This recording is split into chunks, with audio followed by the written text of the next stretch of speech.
መጽሐፈ ኢያሱ ምዕራፍ 10 እንዲህም ሆነ የኢየሩሳሌም ንጉሥ አዶኒጼዴቅ ኢያሱ ጋይን እንደያዘ ፈጽሞም እንዳጠፋት በኢያሪኮና በንጉሷም ያደረገውን እንዲሁ በጋይና በንጉሷ እንዳደረገ የገባዖንም ሰዎች ከእስራኤል ጋር ሰላም እንዳደረጉ በመካከላቸውም እንደሆኑ በሰማ ጊዜ ገባዖን ከመንግስታት ከተሞች እንዳንዲቱ ታላቅ ከተማ ስለሆነች ከጋይም ስለበለጠች ሰዎቿም ሁሉ ኃያላን ስለነበሩ እጅግ ፈራ። ስለዚህም የኢየሩሳሌም ንጉሥ አዶኒጼዴቅ ወደ ኬብሮን ንጉሥ ወደ ሆሃም ወደ የርሙት ንጉሥም ወደ ጲርአም ወደ ለኪሶ ንጉሥም ወደ ያፊአ ወደ አዶላም ንጉሥም ወደ ዳቤር ልኮ ወደ እኔ ውጡ፣ ከኢያሱና ከእስራኤልም ልጆች ጋር ሰላም አድርገዋልና ገባዖንን ለመምታት አግዙኝ አለ። አምስቱም የአሞራውያን ነገሥታት የኢየሩሳሌም ንጉሥ፣ የኬብሮን ንጉሥ፣ የየርሙት ንጉሥ፣ የለኪሶ ንጉሥ፣ የአዶላም ንጉሥ ከሰራዊቶቻቸውም ጋር ተሰብስበው ወጡ። ከገባዖንም ጋር ሊጋጠሙ ከበቧት። የገባዖንም ሰዎች ኢያሱ ወደ ሰፈረባት ወደ ገሊላ ልከው ባሪያዎችህን ለመርዳት እጅህን አትመልስ፣ በተራራማው አገር የሚኖሩ የአሞራውያን ነገሥታት ሁሉ ተሰብስበውብሃልና ፈጥነህ ወደ እኛ ውጣ፣ አድነንም እርዳንም አሉት። ኢያሱም ከእርሱም ጋር የነበሩ ሰልፈኞች ሁሉ ጽኑዓን ኃያላኑም ሁሉ ከጌልገላ ወጡ። እግዚአብሔርም ኢያሱን በእጅህ አሳልፌ ሰጥቻቸዋለሁና አትፍራቸው፣ ከእነርሱም አንድ ሰው የሚቋቋምህ የለም አለው። ኢያሱም ከጌልገላ ሌሊቱን ሁሉ ገስግሶ በድንገት መጣባቸው። እግዚአብሔርም በእስራኤል ፊት አስደነገጣቸው። በገባዖንም ታላቅ መምታት መታቸው። በቤተ ሆሮንም አቀበት በመንገድ አሳደዳቸው። እስከ አዜቃና እስከ መቄዳ ድረስ መታቸው። ከእስራኤልም ልጆች ፊት እየሸሹ በቤት ሆሮን ቁልቁለት ሲወርዱ ወደ አዚቃ እስኪደርሱ ድረስ እግዚአብሔር ከሰማይ ታላላቅ የበረዶ ድንጋይ አወረደባቸውና ሞቱ። የእስራኤል ልጆች በሰይፍ ከገደሏቸው ይልቅ በበረዶ ድንጋይ የሞቱት በለጡ። እግዚአብሔርም በእስራኤል ልጆች እጅ አሞራውያንን አሳልፎ በሰጠ ቀን ኢያሱ እግዚአብሔርን ተናገረ። በእስራኤልም ፊት እንዲህ አለ፣ በገባዖን ላይ ፀሐይ ትቁም፣ በኤሎንም ሸለቆ ጨረቃ፣ ሕዝቡም ጠላቶቻቸውንም እስኪበቀሉ ድረስ ፀሐይ ቆመ፣ ጨረቃም ዘገየ። ይህስ በአያሻግር መጽሐፍ የተጻፈ አይደለምን? ፀሐይም በሰማይ መካከል ዘገየ፣ አንድ ቀንም ሙሉ ያህል ለመግባት አልቸኮሉም። እግዚአብሔር ለእስራኤል ይዋጋ ነበርና እግዚአብሔር የሰውን ቃል የሰማበት እንደዚያ ያለ ቀን ከዚያም በፊት ከዚያም በኋላ አልነበረም።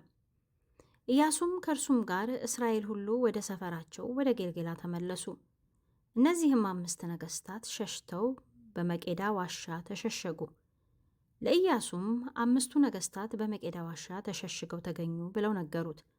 ኢያሱም እንዲህ አለ፣ ወደ ዋሻው አፍ ታላላቅ ድንጋይ አንከባላችሁ ይጠብቋቸው ዘንድ ሰዎችን በዚያ አኑሩ። እናንተ ግን አትዘግዩ፣ ጠላቶቻችሁንም አባሯቸው፣ በኋላም ያሉትን ግደሉ። አምላካችሁም እግዚአብሔር በእጃችሁ አሳልፎ ሰጥቷቸዋልና ወደ ከተሞቻቸው እንዳይገቡ ከልክሏቸው አለ። እስኪጠፉም ድረስ ኢያሱና የእስራኤል ልጆች በታላቅ መምታታቸውን በፈጸሙ ጊዜ ከእነርሱም ያመለጡት ወደ ተመሸገ ከተማ በገቡ ጊዜ ሕዝቡ ሁሉ ኢያሱ ወደ ሰፈረበት ወደ መቄዳ በደህና ተመለሱ። በእስራኤል ልጆች ላይ ምላሱን ማንቀሳቀስ የደፈረ ማንም ሰው የለም። ኢያሱም የዋሻውን አፍ ክፈቱ፣ እነዚያንም 5 ነገሥታት ከዋሻው ወደ እኔ አምጧቸው አለ። እንዲህም አደረጉ።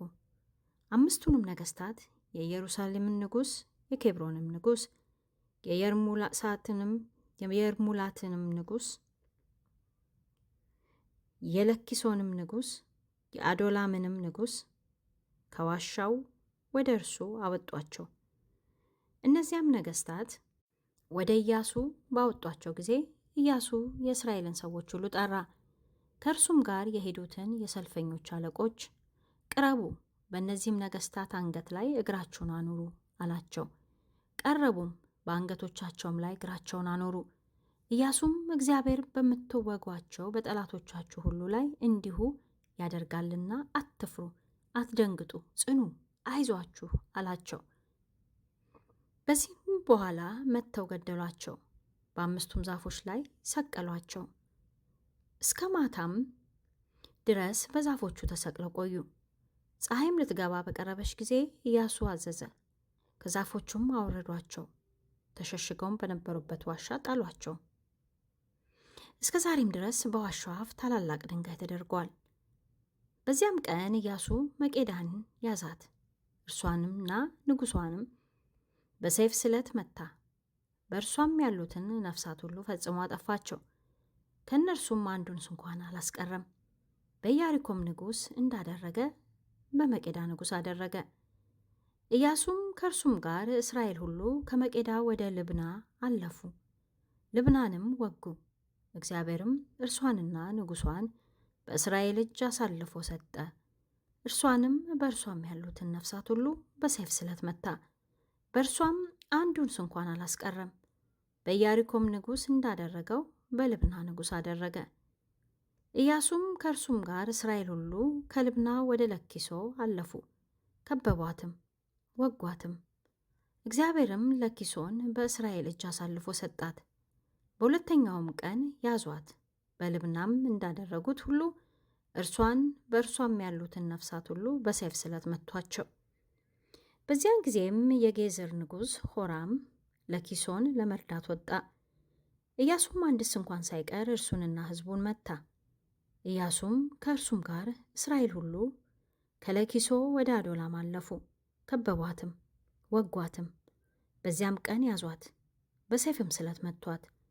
በለኪሶም እንዳደረገው ሁሉ በእርሷም ያሉትን ነፍሳት ሁሉ በዚያ ቀን ፈጽሞ አጠፋ።